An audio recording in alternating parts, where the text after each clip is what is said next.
SKT have kind of picked power all in all. Yeah, they have, and that Lulu is going to set up so much with that Alistar in the front line around all these carries. Twisted Fate will be locked in for Mickey. He gets his hands on it once again, and as we take a look at these lineups, I'm a bit surprised because SK Telecom has made banning Nidalee such a priority in their last few best of threes. But they didn't, as you mentioned, ban the Nidalee, and it feels like whenever they sniff a Nidalee player as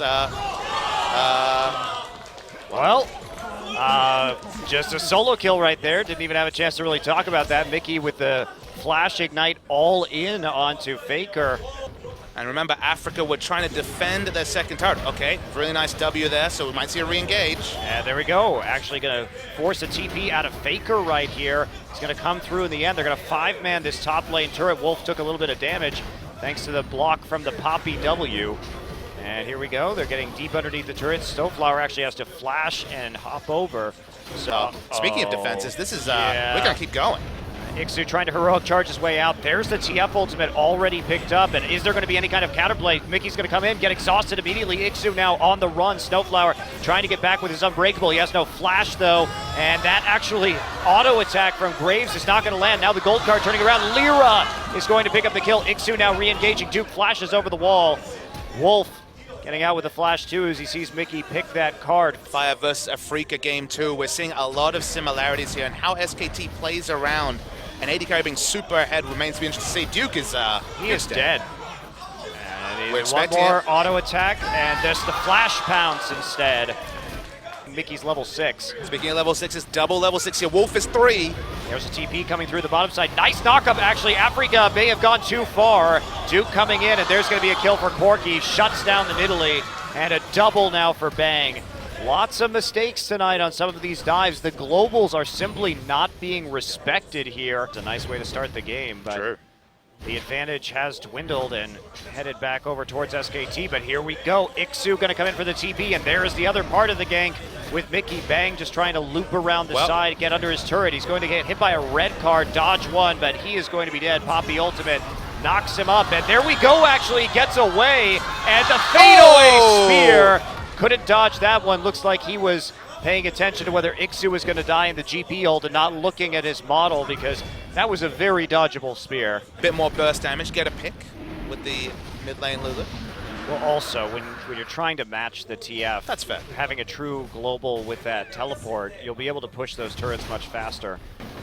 Decent so far for SKT, and that's a weird Gangplank ultimate, but I guess they're going to take this fight, actually flashing forward for that. They get one flash from Lira and one from ikssu in return. Duke is not done. He's going to knock Alistar away, but he's still trying to pursue this. Those barrels not doing enough damage, though. Emaciated Gangplanks that were well held, but got womboed quite a lot. And speaking of wombo, yeah, going to knock up there with the Glacial Fissure. Faker already has wild growth himself. He's under the turret, but Mickey is going to show up too. A little bit late right there, but they do successfully gank. That's going to provide some opportunities for Duke just to push into the top tier 2. They're Poppy in the top side. Duke has no teleport, so this isn't really an option to engage. In fact, the Poppy's going to TP. Is he actually going to complete this? No, very intelligently deciding that perhaps he does not want to. Relatively important here for the AFREECA Freaks to maintain their advantage. Can't really gank this though. Duke gonna pop his ultimate. There's one of the TPs coming through. ikssu's got a long way to run, and he's not gonna hit that ultimate actually, and that's just gonna be him dying. Nothing to be done as Faker TPs in and gets the slow. There was nowhere to run. I mean, the best way to illustrate that to viewers, we see SKT chasing again.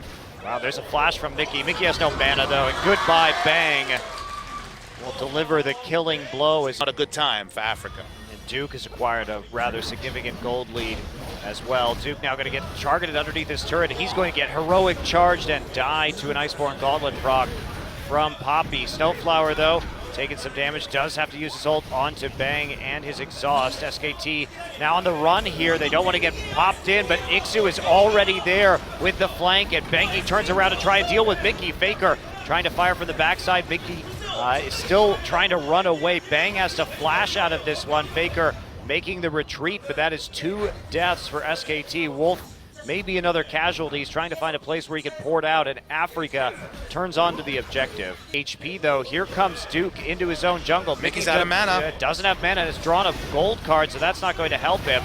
Gold card now onto Duke. He will just E right out of that. There's the death. Faker's going to take him down. Wolf now from the flank, and Lyra is getting low. Sangyoon has the exhaust on him. Snowflower dies on his birthday.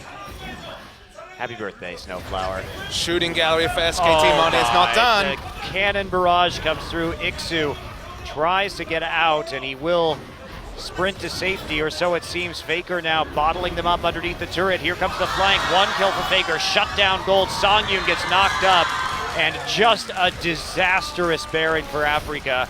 Just not taking into account anywhere near the same amount of factors that the top teams are able to do. Right, and that's the big difference, right? When we see the Tigers do it, it's because they know exactly how far everyone is away, because they know what ultimates are up. We've seen them take those early Barons uncontested. As a result, in first place, he has bounced back into this game, started 0-2-0, now 4-2-2 with the death cap.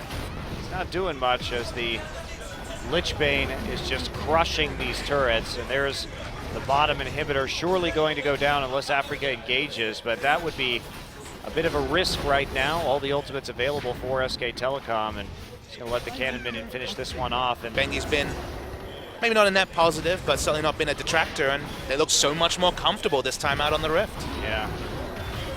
Oh, knockback right there. Duke with a nice dodge on the spear. Ikssu tries to come in, doesn't end up stunning anybody. And Bang now starting to use that massive Corki poke to really punish. And there we go! Bengi makes his presence known with the collateral damage for the first kill onto Snowflower. Happy birthday, Snowflower. Happy birthday, Snowflower. Another inhibitor will fall. SK Telecom has a lot of money in their pockets. They need to go spend it and make sure they can close out this game. Basically one Lichbane auto away. Yeah, Super Minions in the base already for the AFREECA Freaks. They have to mine those. And there we go. There's the initiation just flashing in with the Poppy ultimate. Wolf now zoning in that front line, and he's just going to move out, and they will corral Poppy, get her out of the turret with a headbutt, and then pick up the kill. Still have to worry about these Super Minions, which are encroaching onto the Nexus turrets. That's going to be it. The last inhibitor turret and the last inhibitor of this game will fall. They have the double Super Minions, and this should just be a methodical closure, using that Lulu to chunk out Lyra. Fell over the wall, nearly the kill. Up there it goes. The burn in the end will finish him off. Snowflower trying to make the defense, but there's just too much damage. Fate's Call will yank him to safety, at least for the moment. He will get back down, but there's just too much damage piling in. Faker and Duke with a pair of kills, and now that Nexus is going to fall so quickly. It just gets chunked out by all the Sheens, and that is a win in 33 minutes for SKT.